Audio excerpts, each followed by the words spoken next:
Hello, I'm Joyce Woodworth. Welcome to the Spirit of the Heartland.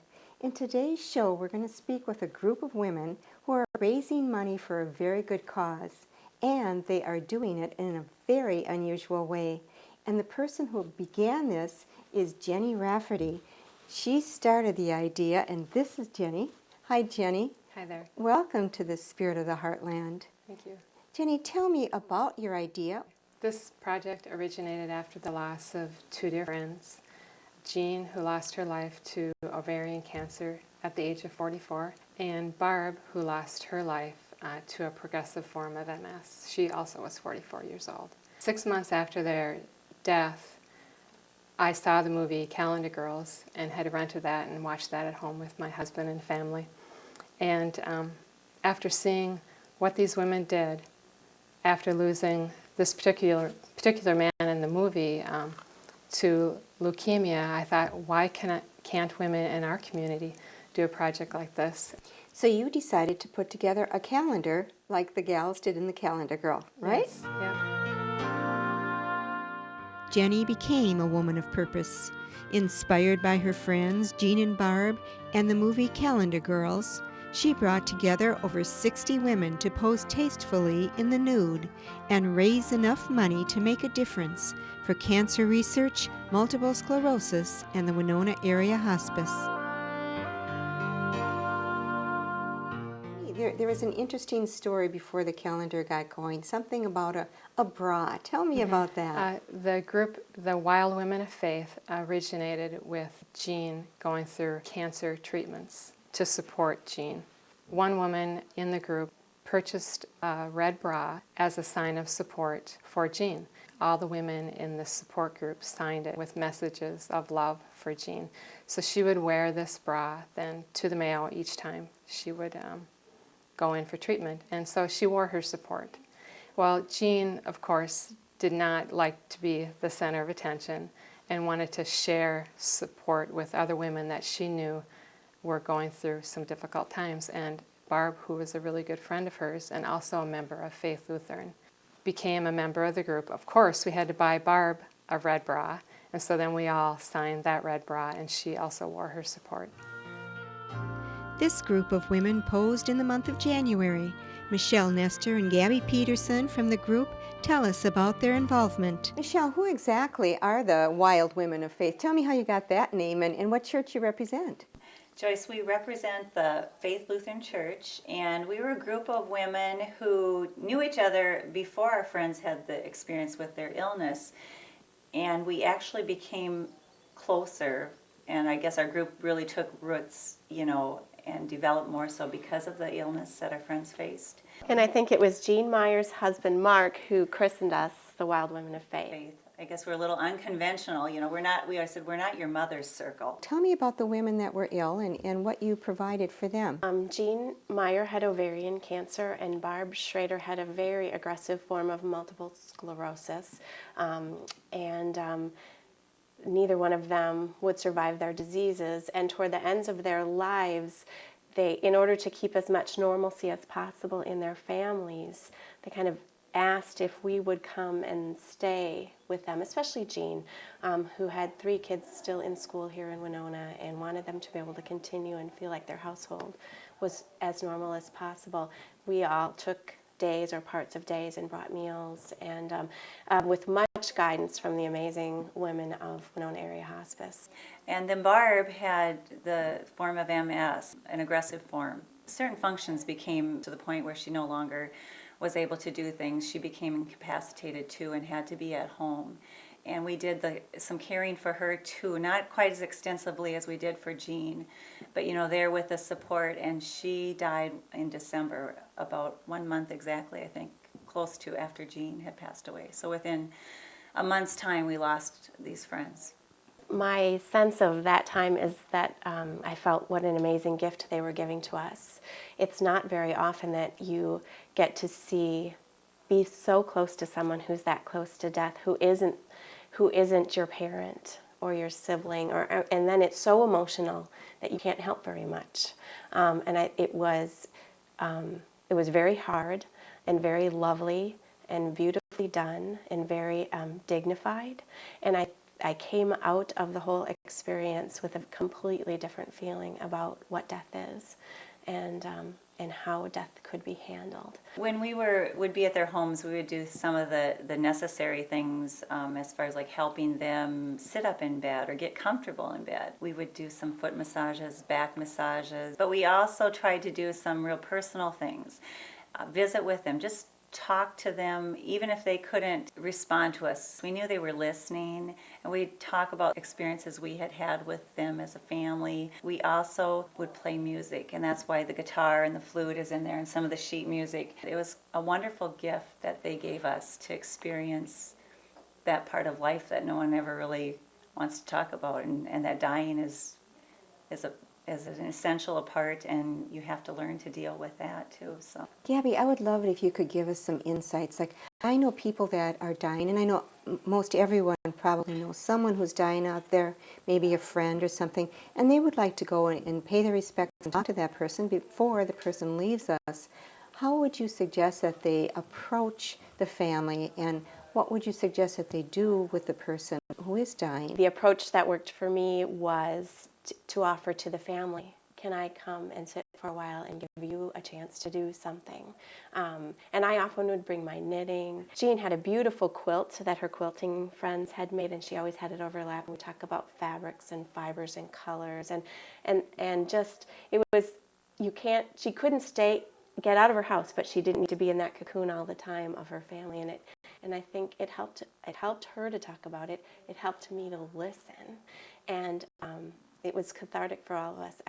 I would encourage anybody who knows of someone who's ill, not necessarily even dying, but just ill, to make the time to go for a visit. Especially if someone is dying, you'll never get another chance, and you'll never regret it.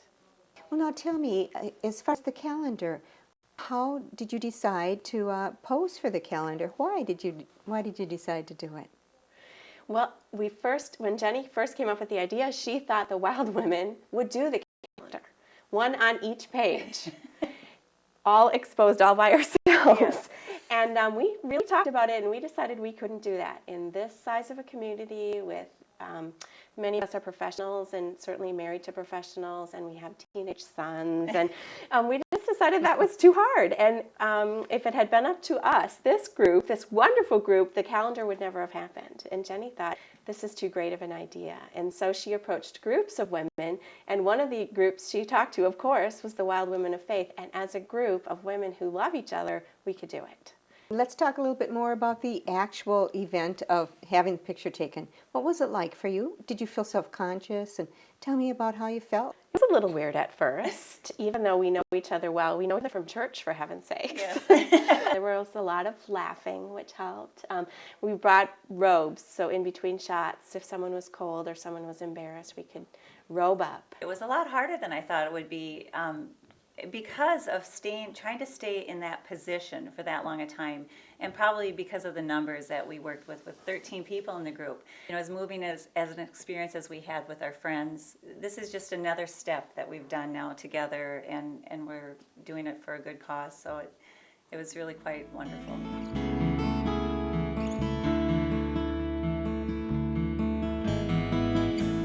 Now we're in the month of February, and the title of this picture is called Innocent Beginnings. And we're so fortunate today to have little Garrett with us, who is in the photo here, and his mom, Michelle Nelson. Hi.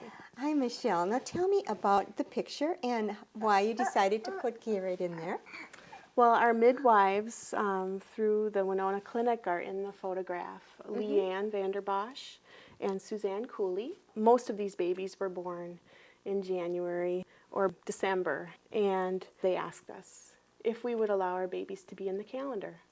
Well, he's an absolutely beautiful baby. Thank you. Well, tell me why you decided to have Garrett in the photo, and what it means to you. Cancer is a very, I guess, a subject that my family has followed for the last 2 years. My dad was diagnosed with prostate and bone cancer, and they gave him about 3 months to live. And about the time that he was diagnosed, I found out I was pregnant with Garrett, and he wanted to live to see the baby. He followed his progress and just wanted to see the baby before he passed away. And actually he did die the day before Garrett was born. And so to celebrate him and the struggles, but also just the power that, you know, he had over the disease, I wanted Garrett to be in the calendar to honor him. And also, my husband's grandma Nora died of throat cancer this past year, and she also had breast cancer that she struggled with before that. So cancer's touched our family a lot this year, and it felt like an important thing to do to make other people aware of it. Michelle, can you relate to me at all what the day was like when Garrett posed? Is that the way it was, Garrett? It Really? was just like that. It was just a real joyous occasion. It was a celebration with all the babies, and it was neat to see the midwives' reaction because, you know, they saw us each intimately in a separate way, but then to have us all together like that, it was really fun. And one baby was already sitting up.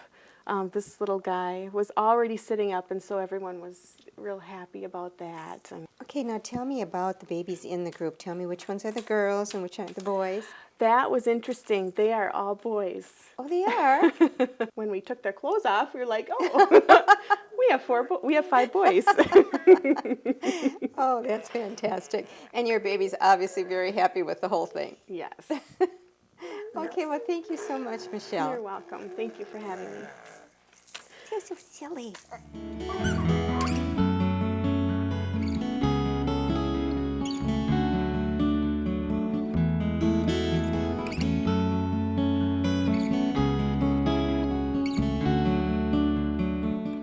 We're now in the month of April with Julie Geigerschutz, who's not only in the photo from April, but also Julie is the fabulous photographer who took all the photos for the Women of Purpose. Your pictures are all beautiful and tasteful.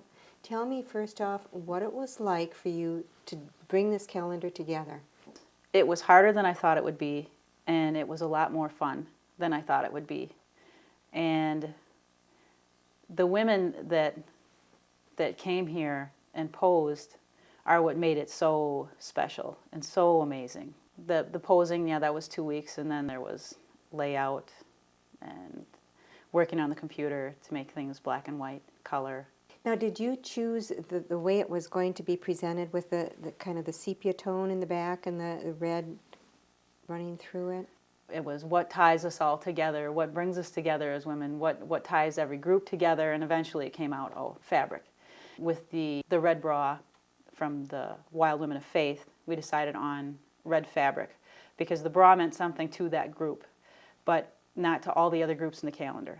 So we wanted to bring another element in that would tie all the other months together and relate it to the original purpose of the calendar.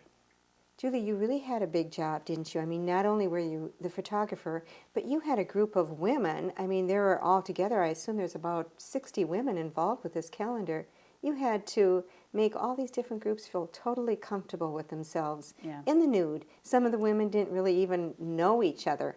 Well, tell me how you did that and how that all went. Well, I think it helped quite a bit that I did it first, to give people an idea of what it would look like if they posed when she went out to sell it to the community.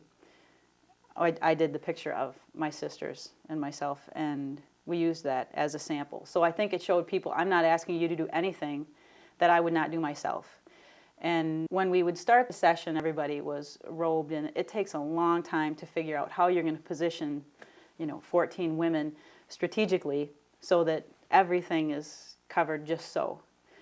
So, that would take an hour. So by the time we were ready for everybody to disrobe and take the picture, everybody was really comfortable with the situation because they've all been joking and laughing for an hour, and here we go, and then it was just kind of funny after that, or depending upon the situations. Tell me the title of this and give me the story behind it. This is Unique Personalities, One Mother, and we're 3 very different women. This is my sister, Kathy. She's always been reading self-help books, a list maker, very organized. And Margie she's always been the pretty one. Everybody, That Margie is just so pretty, and she was the only girly girl in the family, so that's why she went with more of a girly girl thing. And I am a photographer, so I post with my camera. We are now in the month of May with Deb Skarluka and Lou Landowski, and they represent La Buona Vita, which is Italian for the good life. And of course, women do like to have fun, and it looks like you're all having a good time here. Let's explain the story behind this picture, Lou. Tell me about it. Well, actually, what we wanted to portray on that, I guess, was just living the good life. We just had fun doing it, got all dressed up with our hats on and gloves and had some wine and just sat back and laughed and had a wonderful time doing it. The first one is myself, and then the second one is Lou, and then the center one is Heidi Blumers, and then Jenny Rafferty, she's the one that started the whole thing, and then Mary Harms. When Jenny approached me, I was a little hesitant. I thought, oh boy, that's kind of out there for me. But my mother had suffered a bout with cancer 2 years ago, and so I felt like this was really my way to give back. Yes, my mother also had cancer, and I had a good friend that actually passed away with cancer that was very young. And this certainly is a part of life, isn't it? I mean, it's, no matter how serious life may get, or if you have serious problems, if you laugh and try and stay cheerful, it always makes things somehow a little bit better. Now, what do you hope will happen with the calendar, Deb? We thought we were going to go out there, raise $20,000, and be done, and it's already gone above and beyond that. We've already basically met our goal. Well, how did you meet your goal so far? We've gotten underwriters to help cover the cost of the printing, and then we also did sponsor dates, and that alone raised, I think, between like $16,000 and $17,000 alone. It looks like the two of you absolutely had a ball, and I know this is probably one of my favorite pictures. I love the way people are having fun. Mm-hmm. Thank you so much. Thank you. Thank you. The month of June shows the more serious look of Faces of Survival. There's 14 women here, and we have two representatives today. We have Julianne Schwimmer and Kathy Jarvinen, who are both cancer survivors, I understand. Kathy, tell me your story. Well, I discovered my own breast cancer myself and went to my gynecologist for an exam, and she said, yes, it's definitely a small lump, very, very tiny. So I went and had ultrasound and discovered that the biopsy was positive, and so I went on to have surgery and chemo and radiation. So it's been a long trip, but I'm glad it's over. My cancer was diagnosed in August of 2000, and I had the wide excision lumpectomy and chemotherapy and radiation. And after that, things went very, very well for me, and now I'm sitting here in recovery, and hopefully I'll be able to stay here in recovery. It was quite a journey, though. I think I have to say this, though, that losing my hair was probably the most humbling experience of my life. But then I got to saying, bald is beautiful, bald is beautiful. You just had to keep your sense of humor to get through some of it. A lot of us didn't know each other, and we sat around on the couch over there and told our stories, and we were crying and we were laughing, and it was just a very intense, wonderful experience. It was a very emotional day. The way I got involved was a friend of mine who recruited me, and she said, you are a survivor, you need to go over and do that too. And I said, why are we doing this? And she said, well, we want to help other people. And I said, well, then I guess I'll sign on for that. Julianne, tell me your story about why you chose to do this. Well, driving over here, I thought, oh my gosh, what am I doing? I really want to do this because this purpose is a wonderful reason for doing it. But I thought, coming from a kind of a conservative background and, buttons up to here and everything, then we got here and the photographer was so fabulous, you didn't even know what you were doing. She placed us and she put the red netting around us, and she made sure nothing was showing. It was just an awesome kind of experience, and after I was finished with it, I felt fabulous. I sure hope I can make a difference in someone else's life. The reason I did this was basically to help other people that survive and to help more research be accomplished. But I have a sister that has breast cancer, and I had two of my best friends had breast cancer, so it's been very close to my heart, you know, to be able to make sure that this epidemic is what it is. I mean, there's just so many people with it that there's going to be some help to stop it. But that picture, I wanted everybody to make eye contact with every woman on that picture to see the strength in each of their eyes and how they're all equally important. And, you know, it doesn't matter where you are in life, you know, and to see that power from all of them of you can do it, you know, I'm a survivor. When I stood there and I took their picture and I said, no, look at me with that power of I can do it. It was so powerful. And when it was done, I went upstairs and I cried and I looked at the pictures and I was so worried. That was the scariest picture because it was the most important one. And I said, I've never been more proud of anything in my life. It was beautiful.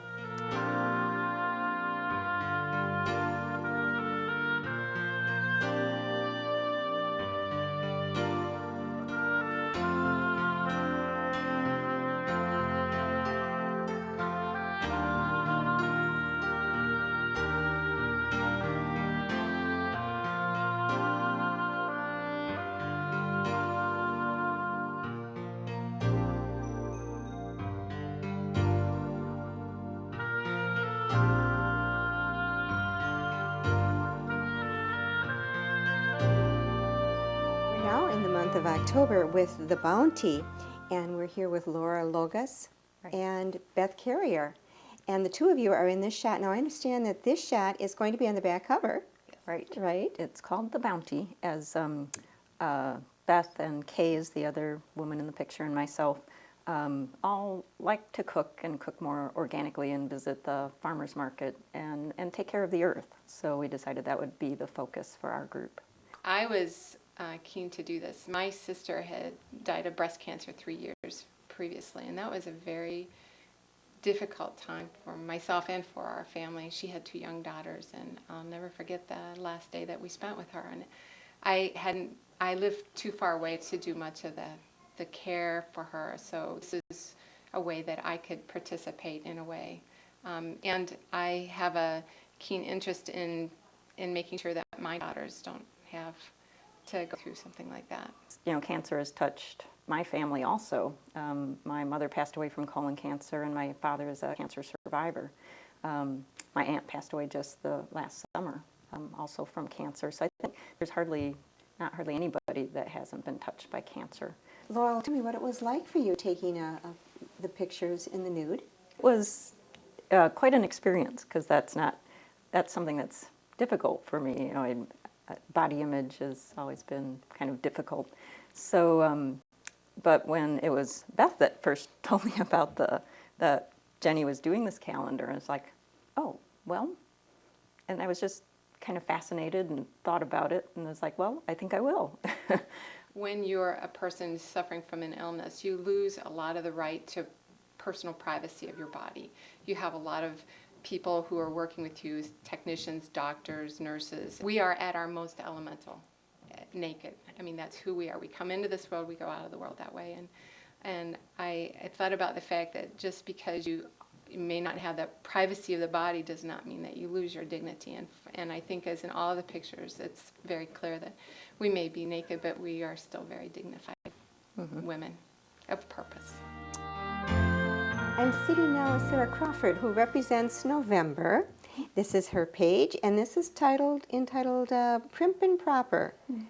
Well, tell me, Sarah, tell me a little bit about, tell me about where you are in the picture, and tell me about it. All right. Well, this is me with my back to the front here, and the rest of the ladies in the photo are employees of Spillane 1161. We offer hair care and skin care, and I'm the massage therapist there at Spillane.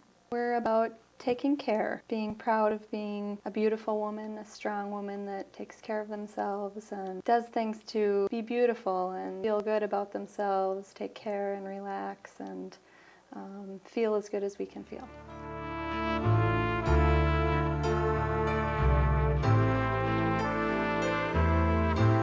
Julianne, can you tell me about this photograph and who's all in this one? This represents the Winona Health Executive Board of the Auxiliary. And Debbie Leaf came to the board meeting one day and she presented this project to us. And so we voted and we decided this certainly is a worthwhile purpose again. And then we all kind of raised our hands and said that we'll do it very gingerly. Being in healthcare, this is vitally important to us because we want a cure for cancer. We don't want people to die from the disease. Actually, what we did, these are to represent things like our Christmas holiday happiness kind of thing, and our flower department in the gift shop, and that's and the cookbooks that we like to cook and have bake sales sort of thing, and then of course our public relations part of the auxiliary. All right, and what are you holding the balloons for? Because we're having a ball. Okay. That's why. Great. It was lots of fun. Have to have happy things. It's a beautiful shot, very tasteful. Jenny, tell me what it feels like to you right now. The calendar is finished and it's on the market for sale. I'm very proud of how this project has turned out. It's better than I ever expected, and I am so grateful to have people on the committee that came forward and helped me make this possible. If it wasn't for them and for the women that are photographed, this project never would have came to this point.